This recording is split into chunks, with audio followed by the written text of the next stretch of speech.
It was Christmas on the island of Sodor. All the engines were working hard. Thomas and Toby were busy carrying people and parcels up and down the branch line. Everyone was happy. Only the coaches, Annie and Clarabelle, were complaining. "It's always the same before Christmas," they groaned. "We feel so full. We feel so full." "Oh, come on," said Thomas. "Where's your festive spirit? Christmas Day is almost here." By the side of the track was a little cottage with a familiar figure waving to them. "It's Mrs. Kindly," whistled Thomas. "Beep, beep! Happy Christmas!" Thomas always felt better for seeing her. "Christmas just wouldn't be Christmas without Mrs. Kindly," he said to himself. When work was over, Thomas went to see the other engines. All their coats had been polished. "Huh," said Gordon. "Just look at us. Your driver will have to work fast to get you as smart as us." "Never mind that," replied Thomas. "I've something important to say. Do you realize it's been a whole year since Mrs. Kindly saved us from a nasty accident? You remember when she was ill in bed and—" "Yes, of course," interrupted Edward. "You told us how she waved her red dressing gown out of her window to warn you about a landslide ahead."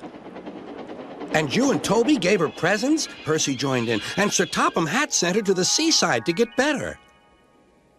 "But," said the other engines, "the rest of us never thanked her properly." "Exactly," said Thomas. "So now I think we should all give her a special Christmas party." Everyone was getting very excited, and the drivers felt sure that Sir Topham Hatt would agree, as indeed he did. The engines were all busy making plans when silence fell. Sir Topham Hatt had bad news. "The weather's changed badly. Mrs. Kindly is snowed up. Toby says he'll help to rescue her. You must help too, Thomas. There's no party unless you do." Thomas hated snow, but he said bravely, "I'll try, sir. We must rescue her. We must." "There's a good engine. You and Toby will manage splendidly." Thomas charged the snowdrifts fiercely. Sometimes he swept them aside, sometimes they stuck fast, and the men had to loosen them.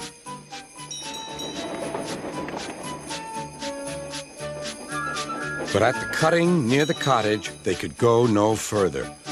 "Look at that!" exclaimed Thomas's fireman. "Beep, beep! Here we are!" An answering wave came from an upstairs window.